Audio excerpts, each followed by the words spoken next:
mursalin wa ala alihi wa sahbihi ajma'in. Amma ba'du. Para hadirin peserta talkshow Waspada TV bekerja sama dengan Rahutman Center. Terima kasih atas kehadirannya dan mohon maaf memang kita buat acaranya terbatas karena COVID-19 kan sudah selesai, sekarang sudah menuju COVID-20. Kalau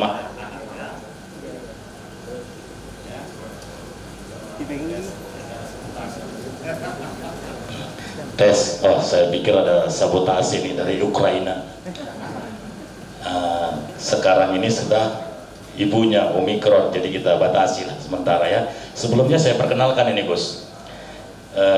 Kalau untuk Pak Rahutman, saya pikir nggak perlu perkenalkan nih sama peserta, karena kalau tidak kenal saya curiga bukan warga Kota Medan atau warga Sumatera Utara. Selama ini mungkin tinggalnya di Irlandia, jadi nggak ada yang kenal. Saya langsung ke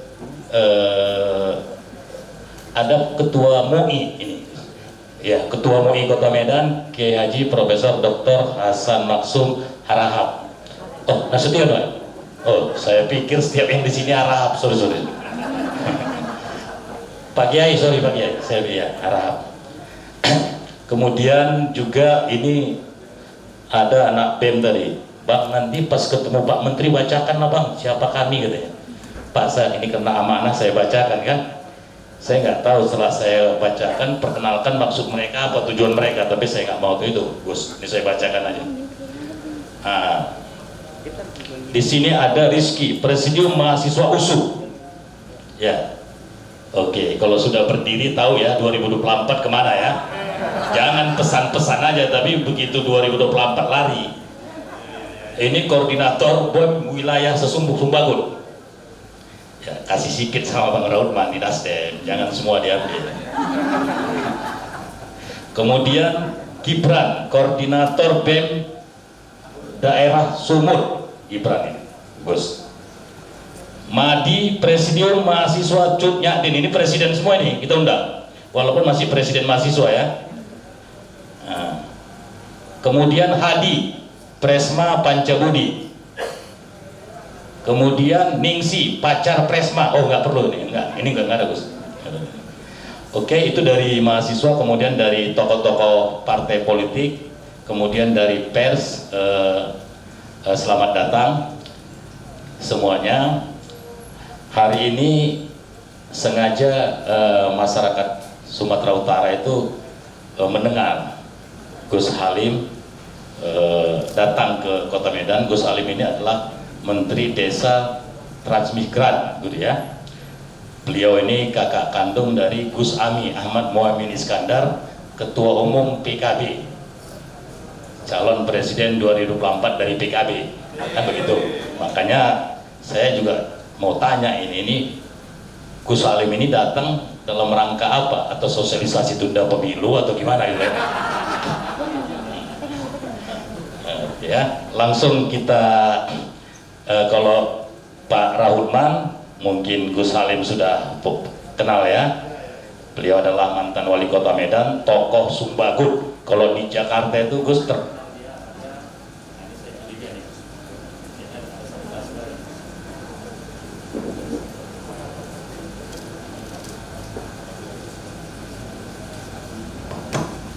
tes sabotase dari PAN nggak mungkin ada PKB, nggak mungkin Gus. Karena sama-sama partai Islam soalnya kan pasti. Pak Rahutman ini tokoh politik di Sumatera Utara. Kalau di Jakarta ada Presiden Gus Dur, ada Ciganjur. Kalau SBY Cikeas, kalau Soeharto Jendana. Kalau di Sumut Pendopo 1 Tasbih itu, Pendopo Tasbih 1. Walaupun bukan gubernur tapi rasa gubernur. Langsung ini Gus, pertanyaannya ya pertama sederhana mengalir ini Gus, ngapain kemarin seperti tadi? Apakah sosialisasi tunda pemilu atau ada agenda kerja Gus? Silakan Gus. Assalamualaikum warahmatullahi wabarakatuh. Bismillah, alhamdulillah, Allahumma sholli ala Sayyidina Muhammad wa ala ali Sayyidina Muhammad. Yang saya hormati Ketua MUI Kota Medan, Kiai, beserta seluruh jajaran, teman-teman BEM, Presiden BEM. Saya paling sering memang kumpul presiden ya, Presiden BEM. Di Jawa Timur misalnya hampir tiap setahun 2-3 kali kita pasti ngobrol dengan presiden-presiden. Kakanda saya, Bang Rahutman, saya udah dengar namanya lama, lihat fotonya, ternyata aslinya jauh lebih indah. Saya baru tahu aslinya sekarang, tapi kalau namanya udah lama saya dengar karena saya di dunia politik sejak tahun 98, jadi tahu persis perkembangan dinamika politik dimanapun, termasuk di Sumut, di Medan. Tapi memang baru foto-foto, nah setelah lihat orangnya memang lebih indah dari fotonya. Meskipun usianya lebih tua beliau dari saya itu kadang-kadang merasa paling tua, ternyata hari ini ada yang lebih tua dari saya. Tapi kalau lihat wajahnya, saya jadi minder juga, ternyata lebih muda dari saya. Mungkin hiburannya lebih banyak daripada saya. Mau ini Bu. Kalau saya ditanya apakah ke Medan ini dalam rangka sosialisasi penundaan pemilu, ya tentu itu urusan Ketua Umum PKB. Bercanda, Gus. Ada bagiannya sendiri-sendiri ya, ada bagiannya sendiri-sendiri. Tugas saya adalah memberikan satu pelayanan terbaik kepada warga masyarakat sesuai dengan bidang saya, yaitu Menteri Desa, Pembangunan Daerah Tertinggal, dan Transmigrasi. Ada 3. Kelihatannya dari namanya udah panjang, dan hampir banyak orang kalau nyebut Kementerian Desa itu pasti ada kelirunya. Kementerian Desa Tertinggal, Kementerian Desa Transmigrasi Tertinggal, selalu begitu. Jadi kalau lengkap itu butuh waktu lama. Namanya kementeriannya memang cukup panjang, Kementerian Desa, Pembangunan Daerah Tertinggal, dan Transmigrasi. 3 hal ini yang menjadi tanggung jawab saya, dan hari ini kita ingin mewujudkan betul apa yang menjadi statement Pak Presiden bahwa membangun Indonesia dari pinggiran. Teorinya tidak sulit. Di Indonesia ada 74.960 desa. Itu setara dengan 70% totalitas Indonesia. Nah, kalau kemudian 74.960 ini sejahtera, maka hampir dipastikan Indonesia sejahtera. Kalau 74.960 ini makmur, hampir dipastikan Indonesia makmur. Nah, tugas saya itu, maka kehadiran saya di sini tentu utamanya adalah melaksanakan tugas-tugas yang diamanatkan oleh Bapak Presiden. Nah, kalau dikait-kaitkan dengan penundaan pemilu, nah silakan aja dikait-kaitkan, ya apa-apa. itu kewenangan yang mengkaitkan. Ya. Boleh, jadi tidak dilarang karena negara kita negara demokratis. Jadi boleh saja ngomong penundaan pemilu, boleh saja pemilu harus konstitusional, karena memang pasti kita semuanya yang kita lakukan di muka bumi Indonesia ini harus konstitusional. Saya kira itu yang perlu saya sampaikan. Agenda saya ada 2 di sini. Tadi saya melakukan pertemuan intensif dengan para pendamping, karena Kementerian Desa itu ada 3 pilar kekuatannya. Yang pertama tentu birokrasi. Pak Wali Kota pasti tahu, karena birokrasi inilah pemilik. Jadi ngomong Wali Kota Medan, siapa pemiliknya? Birokrat. Yang kedua, Wali Kota itu sendiri. Tetapi ini outsourcing. Saya itu outsourcing, Bang. Ya, paling lama 5 tahun. Pemiliknya adalah birokrat. Yang ketiga, pendamping.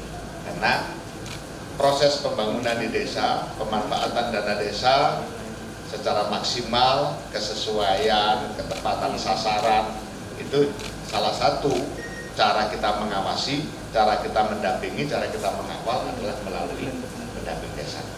Kemudian besok saya ketemu dengan Kepala Dinas PMD se-Sumatera, bukan Sumatera, se-Sumatera.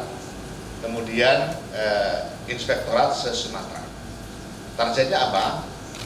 Hari ini dengan Undang-Undang Cipta Kerja itu BUMDes menjadi badan hukum. Jadi dulu BUMDes itu bukan badan hukum, Pak. Sekarang sudah menjadi badan hukum, sehingga dia bisa melakukan apapun dengan legal standing yang kuat. Itulah BUMDes hari ini. Nah, kita punya satu program yang dulu project, namanya PNPM, menggulirkan dananya milik pemerintah, dihibahkan kepada warga miskin. Kemudian digulirkan, dikelola oleh PNPM. Yang kemudian lembaga itu berhenti karena kontraknya selesai, programnya selesai. Kemudian beberapa tahun tidak punya induk, tidak punya kejelasan status. Nah, setelah BUMDes ini badan hukum, mereka wajib bertransformasi menjadi BUMDesa LKD, Lembaga Keuangan Desa. Ada 12,7 triliun aset se-Indonesia yang dana bergulir. Nah, supaya ini aman, selamat, tetap miliknya masyarakat warga, maka harus jelas statusnya di mana. Nah, statusnya hari ini diwajibkan masuk di dalam atau bertransformasi menjadi badan usaha milik desa bersama, karena itu lokusnya kecamatan. Nah, kita besok melakukan sosialisasi dan konsolidasi itu dalam rangka percepatan transformasi UPK ex-PNPM Mandiri menjadi badan usaha milik desa bersama lembaga keuangan desa yang bertugas dan bertanggung jawab melestarikan dan melanjutkan dana yang hari ini masih bergulir di masyarakat, tetapi tuannya tidak jelas, tidak memiliki tuan yang jelas. Nah, sekarang tuannya sudah jelas, harus bertransformasi. Itu yang kedua acara besok nanti. Nah, tentu yang pertama, kedua, dan di atas pertama dan kedua, Bang, kuliner di Medan. Luar biasa Medan kulinernya, dan itu tentu tidak lepas dari jasa beliau dalam merintis sebagai wali kota Medan pada saat itu.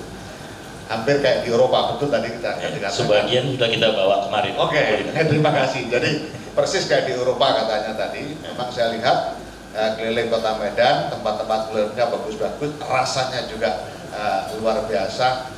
Mantap deh pokoknya. Medan luar biasa. Terima kasih. Berarti acara itu pertama Pak Menteri itu, Gus Halim itu konsolidasi pendamping desa, kemudian konsolidasi aparatur desa sehingga program desa itu atau akselerasi percepatan pembangunan desa bisa terwujud. Oke, kemarin saya lihat ini ada pertemuan dengan Pak Wagub bulan Juni ya, pertemuan dalam rangka akselerasi desa wisata. Ini coba kita tanya dari Bang Rahutman ini sebagai tokoh masyarakat juga mantan wali kota. Kalau abang melihat ini kebetulan ada menteri desa di sini, Bang. Kira-kira menurut abang apa yang bisa disinergikan atau program-program menteri desa yang harusnya bisa difokuskan di Sumatera Utara? Menurut abang ini sekarang ada menteri desa, apa kira-kira hal yang menjadi prioritas dari menteri desa untuk pembangunan di Sumatera Utara? Apakah desa wisata atau fokus desanya mana? Kira-kira gimana menurut abang sebagai tokoh masyarakat? Baik, terima kasih Pak Menteri. Kalau kita berbicara mengenai pengentasan kemiskinan yang menjadi program unggulan daripada Kementerian Desa Tertinggal dan juga Transmigrasi, saya melihat tentu tidak hanya di desa, termasuk di kota juga, kelurahan ini, kelurahan ini. Apa yang disampaikan Pak Menteri tadi sebenarnya sangat berkorelasi dengan kondisi di lapangan, dengan berbagai upaya-upaya yang dilakukan oleh kementerian dengan dana segala macam. Saya mundur sedikit ke belakang. Acara di sini itu pertemuan dengan kepala PMD dan inspektorat. Memang itu dia. Dana itu cukup besar. Sehingga saya sampai katakan sama Aris Merdeka Sirait tentang masalah masalah perlindungan anak itu, sampai mereka masuk ke desa. Kemarin itu pendamping kementerian kita ada di desa sedang hadir. Saya bilang kita nggak usah terlalu bermuluk-muluk.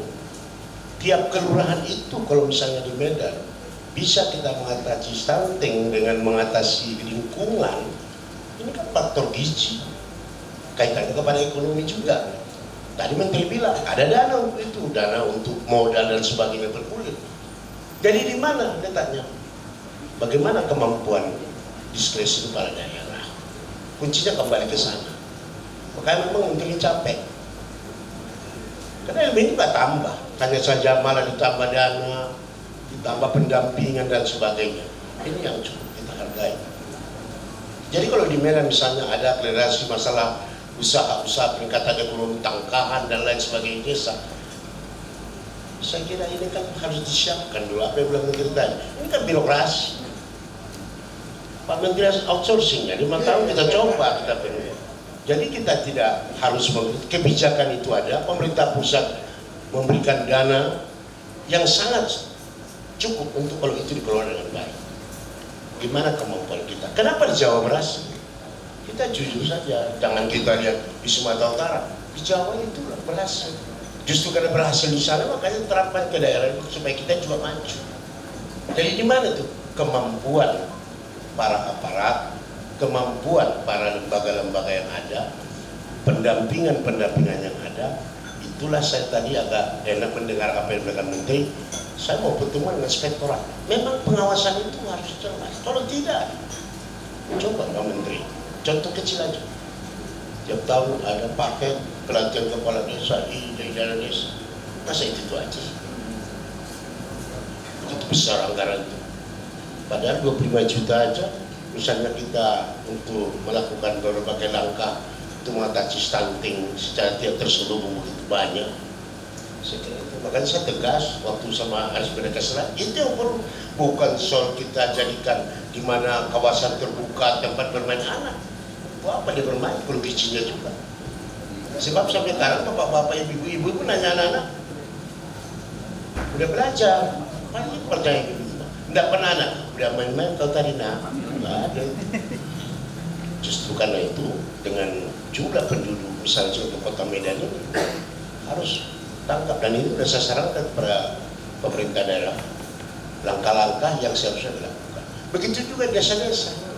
Saya di desa saya Pak Menteri, jumlah penduduk desa itu tidak lebih daripada 20 kakak, tapi nggak juga makmur gitu loh. Nah, itu tadi, jadi saya menyambut baik sebagai pensiunan Pak ya, tapi saya tidak diam. Ada sedangnya Pak Menteri, saya juga sebenarnya harus pensiun saya, udah pensiun saya, tapi saya tidak mau nyaman, saya mau keluar lagi. Mungkin ada yang bisa memberikan untuk masyarakat, untuk bangsa kita. Sehingga beberapa hal tadi aku bilang, saya menarik dengan kementerian ini. Memang dicapai, bayangkan 70 sekian, harus ada hasilnya.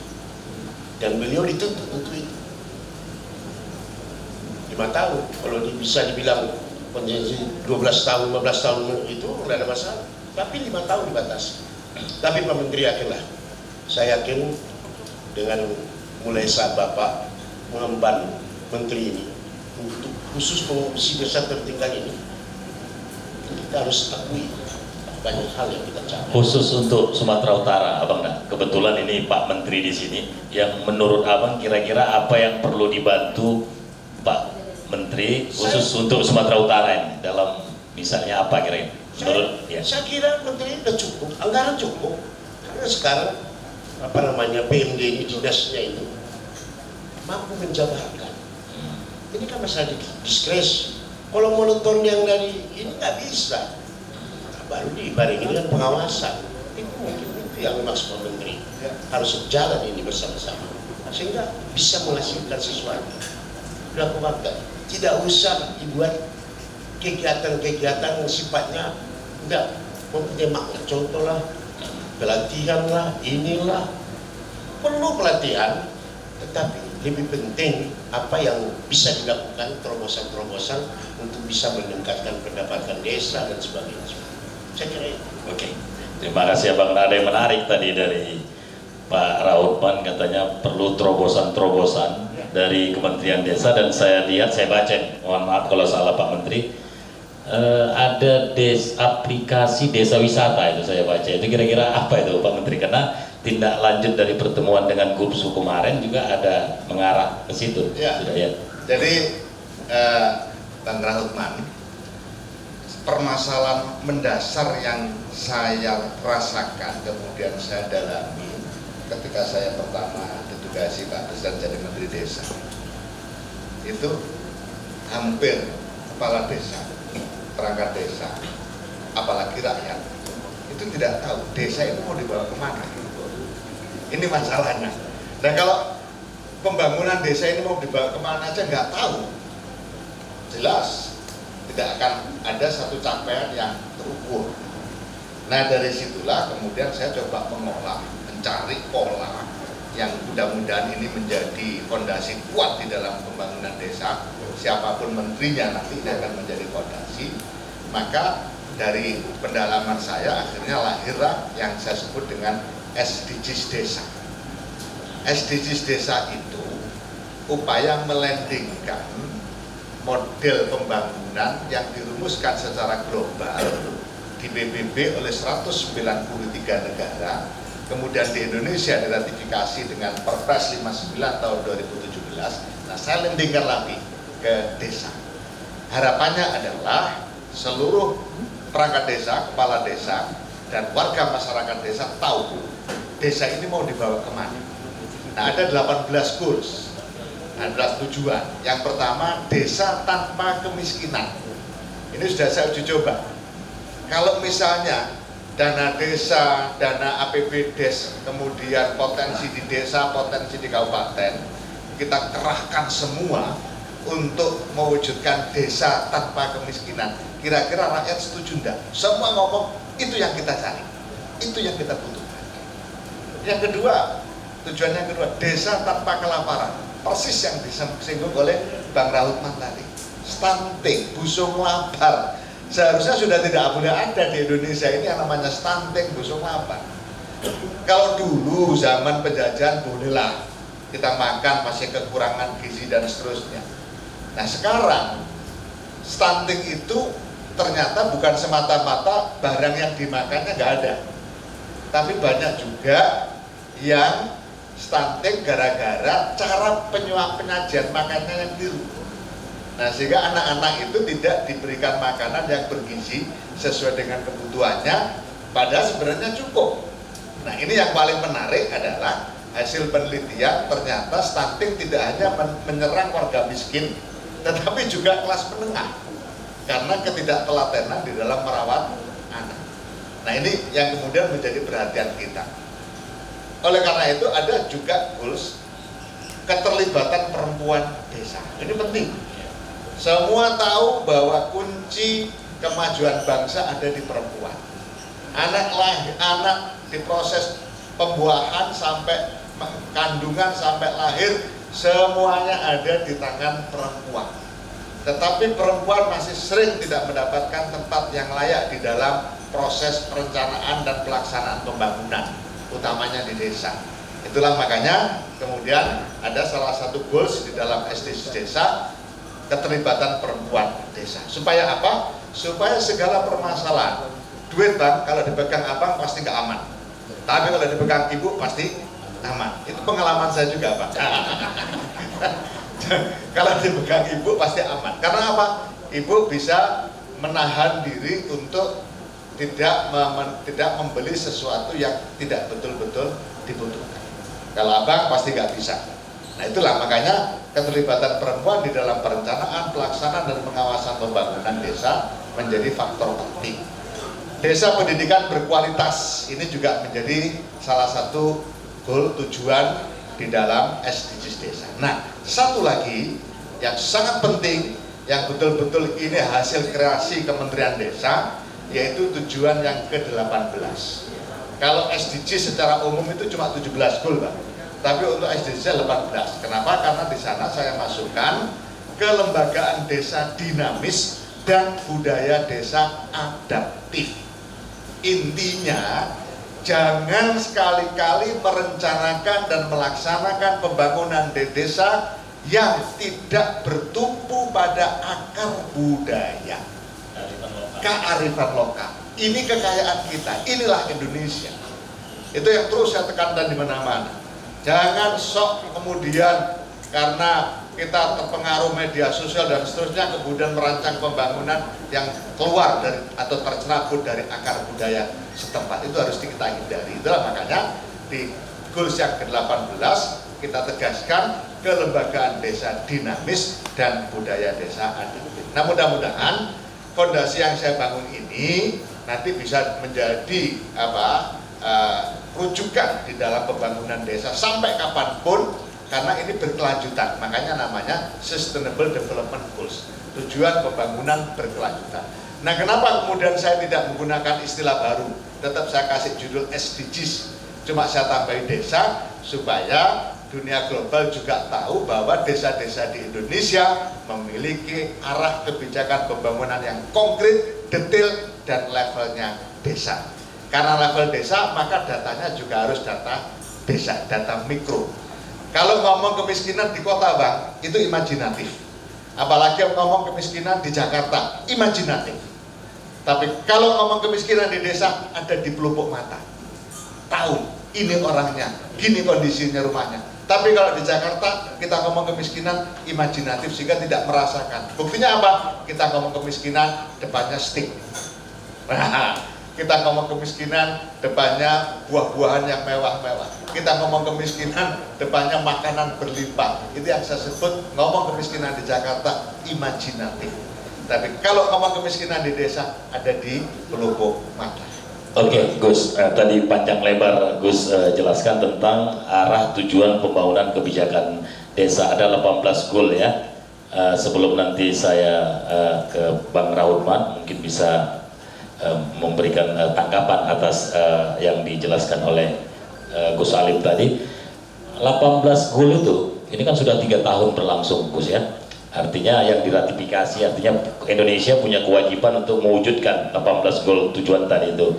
Dalam pengalaman Gus ini dari 18 poin tadi itu kira-kira apa kendalanya yang sedang berlangsung sekarang? Apakah kendala birokrasi, kultural, anggaran atau apa? Dan kalau dikasih poin, nah ini udah 3 tahun, nah ini semacam muhasabah, kritik otokritik. Kira-kira Gus Alim ini memberikan poin berapa untuk kerja Kementerian Desa ini? Ya. Jadi begini, saya merumuskan SDGs desa itu tahun 2020. Kemudian tahun 2021 mulai saya implementasikan dengan diawali namanya pemutakhiran data di desa berbasis SDGs. Kita tidak akan bisa merancang pembangunan dengan tepat kalau kita tidak tahu masalah. Kita tidak akan tahu masalah kalau kita tidak punya data. Perencanaan pembangunan di desa itu dulunya, ini yang kita upayakan dirubah total. Dulunya perencanaan pembangunan di desa, bahkan mungkin sekarang di tempat-tempat tertentu, bukan berdasarkan kebutuhan, bukan berdasarkan masalah, tapi berdasarkan keinginan elit.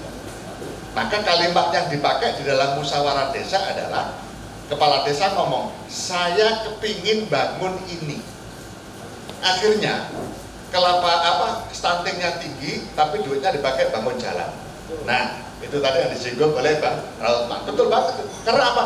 Karena perencanaan pembangunannya didasarkan pada keinginan, bukan pada kebutuhan. Itu permasalahan yang paling mendasar yang kita hadapi. Ketua BPD ngomong, saya kepingin bangun ini. Tokoh agama, saya kepingin depan masjid saya dibangun jalan. Tokoh adat saya kepingin, semua ngomong saya kepingin.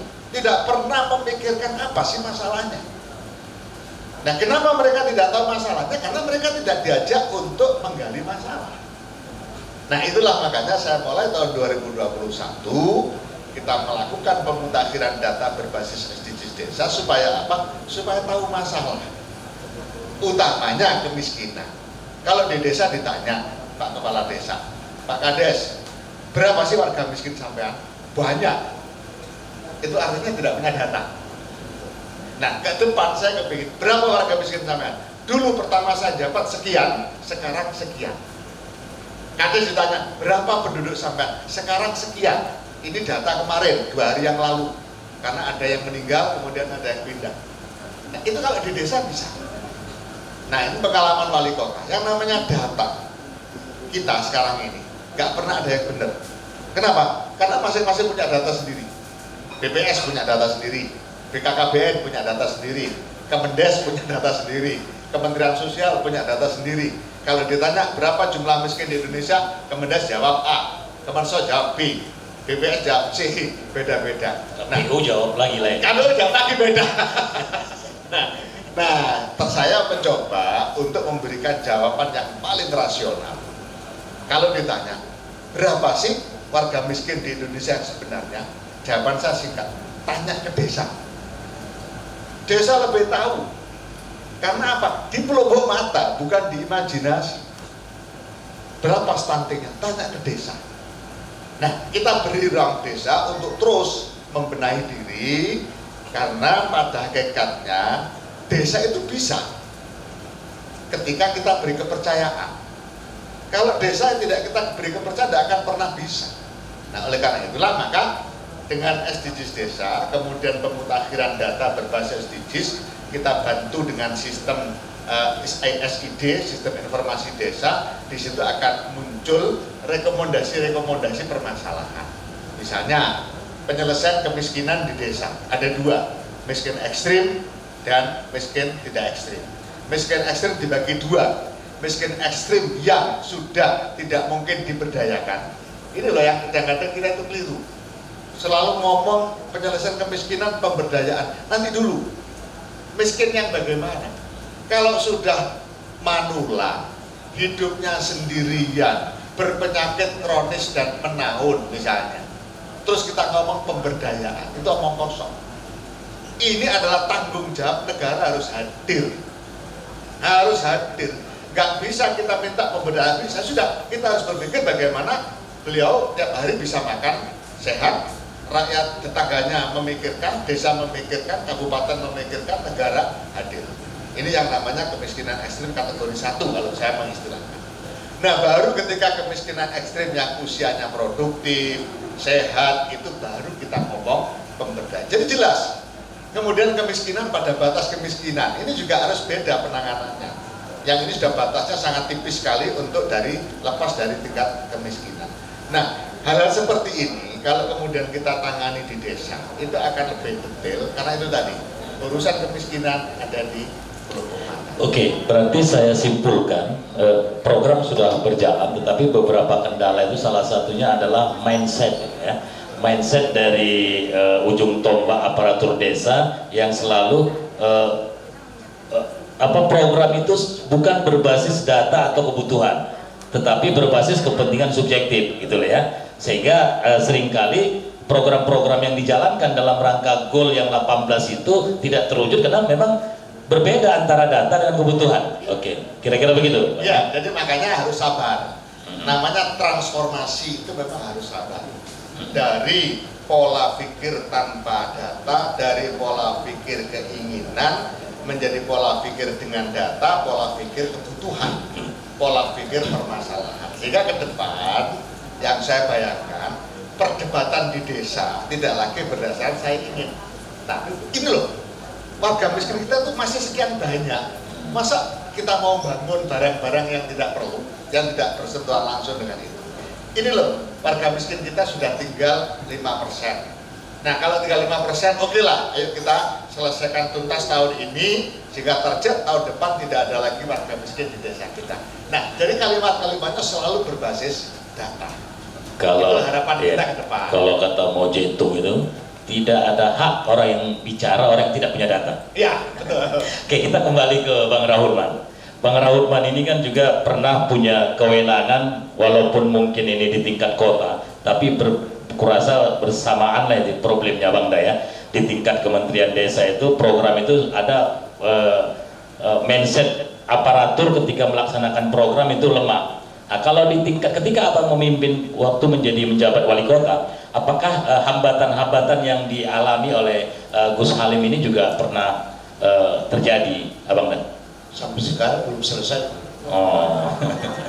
Kalau saya, Pak Menteri, pengalaman saya, Kemendes ini harus koordinator. baik di Kementerian Sosial, baik kementerian yang lain, harus Kemendes, karena dia punya data. Yang miskin itu kan desa, kita yang tahu. Jangan nasi PKHA, saluran bantuan dan sebagainya. Yang tahu itu Kemendes, kementerian. Data mereka, pendamping mereka lengkap. Jadi sebenarnya apa yang disampaikan oleh Pak Menteri tadi dengan 18 sasaran itu, saya kira sedikit berat ya, desa itu sudah mulai. Hanya saja bagaimana kita mengerucutkan sasaran ini. Tadi yang bilang beliau. Maka misalnya begitu besar anggaran Departemen Sosial untuk desa dan sebagainya, dia numpang ke Kemdes, bukan jalan sendiri. Yang dibicarakan Pak Menteri kan, misalnya besok kepada Dinas Pembangunan Desa, hanya itu. Tapi begitu banyak lagi dana yang datang, nah itu dia. Jadi apa yang bilang beliau itu harus benar. Jangan karena Kemendes itu dianggap usaha desa tertinggal, tidak. Tapi yang menguasai basic permasalahan itu di bawah beliau, kementerian beliau. Ini yang saya lihat, yang perlu ada sedikit pemikiran-pemikiran baru. Kemendes yang bermain, karena beliau langsung sasarannya masyarakat desa gitu. Sepakat tadi dengan Pak Menteri, kalau mencari orang miskin di Jakarta itu imajinasinya itu di kota-kota besar itu seperti itu. Yang nyata itu di desa, itu di depan mata kita, dan yang tahu itu persis adalah Kementerian Desa dengan aparatnya sampai ke bawah. Di sinilah sebenarnya peran kita, terutama para kepala daerah, untuk berkreasi, bisa memberi masukan. Tidak hebat Kementerian Desa ini, tapi harus jadi komandan dia. Ini kita tidak, Departemen Sosial punya program, kementerian yang punya program. Artinya harusnya terintegrasi di Kementerian Desa. Kolaborasi dong. Jadi semua kunci itu, data itu tidak berbeda-beda. Kalau itu kejadian. Berarti di tingkat Pemko itu juga jadi hambatan abang dulu ya? Hambatan. Dan rencananya akan dituntaskan di 2024 gitu maksudnya? Oke, mereka nanti. Tapi yang terpenting saya, yang dibilang Pak Menteri tadi, sampai dari PBB sampai dibuat sampai ke Menteri dan sebagainya. Bagaimana upaya beliau percepatan peningkatan pembangunan desa ini? Oke. Dana cukup ada. Kalau hanya dengan dana desa itu yang disampaikan oleh Kemendes itu kan terbatas. Tapi di baliknya itu, karena dari dinas sosial, dari dinas lain, dari kementerian lain, koordinatornya PB. Tapi harus dibawa koordinasi oleh langsung kementerian. Jadi sekarang kan susah kementerian. Pusat sampai di provinsi, gubernur lagi ke dinas lagi ke sana. Bupati juga harus melalui PMD dia di kabupaten. Jadi tidak benar. Itu saya soroti Pak Menteri. Saya setuju kalau itu ada kementerian itu harus langsung ke kecamatan, jalan bos. Iya. Dulu pernah hampir seperti itu, tapi bagaimana kebijakan? Ya kan pernah Pak. Coba lagi. Ini Pak Menteri kan yang ngomong di provinsi. Nah besok di Sumatera. Nah, nanti ngomong lagi di kabupaten lain lagi. Nah, itu yang paling berat beliau ini. Berat tanggung jawab beliau memang, tapi pahalanya besar. Saya kira itu. Ya. Ini ada pertanyaan genit ini Gus Salim. Sejak reformasi ini kok Menteri Desa, Menteri Tenaga Kerja kok PKB aja. Apa memang PKB ini partai desa, ngerti ngurus desa? Atau ya gimana? Gimana Gus? Kalau pertanyaannya itu jawabnya singkat, satu kata, nasib.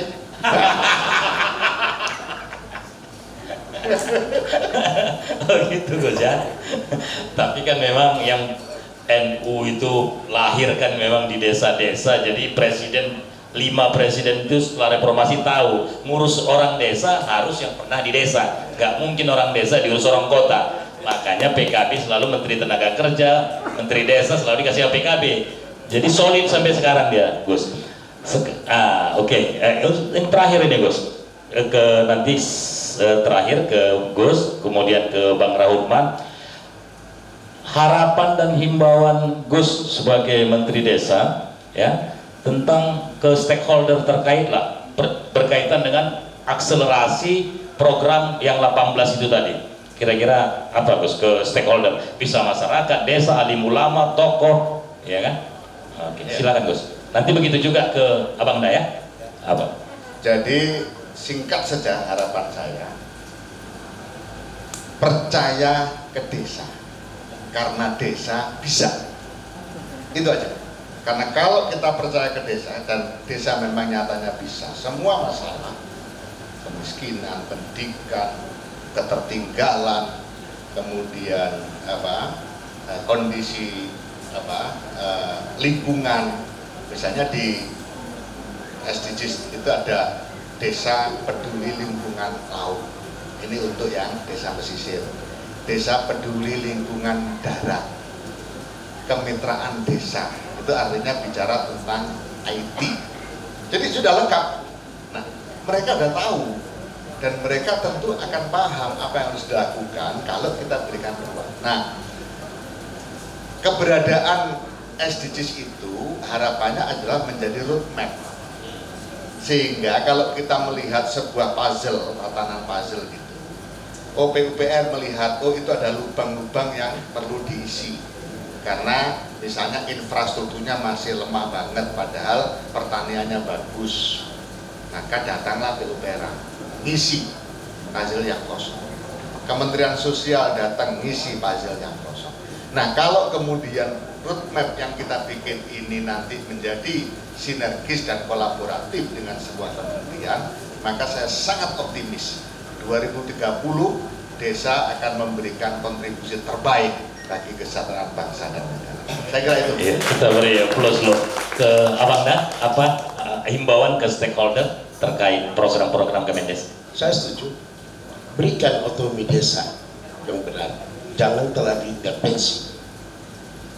Desa itu biar dia berkembang, menentukan apa yang terbaik. Sekarang udah semua aparat desa buat pelatihan-pelatihan udah bisa menentukan. Jadi Mas beliau Pak Menteri itu juga demikian. Kalau desa itu sudah mampu mandiri, udah selesai kita 2030 kita capai. Ini sudah disusun permusyawaratan apa musyawarah desa udah itu kan nggak cocok itu, bubar lagi cerita itu. Nah, ini yang harus dijaga oleh DPRD dari PKB. Cocok? Oke, terima kasih Gus atas diskusinya. Terima kasih Bang Rahutman. Diskusi ini sangat mencerahkan. Saya tidak akan membuat kesimpulan karena di sini semuanya pembuat kesimpulan ini Gus. Undangan yang kita ini. Mudah-mudahan diskusi atau talkshow ini mendapat keberkahan. Akhirul kalam, wallahul muwaffiq ila aqwamit thoriq. Assalamualaikum warahmatullahi wabarakatuh. Merdeka!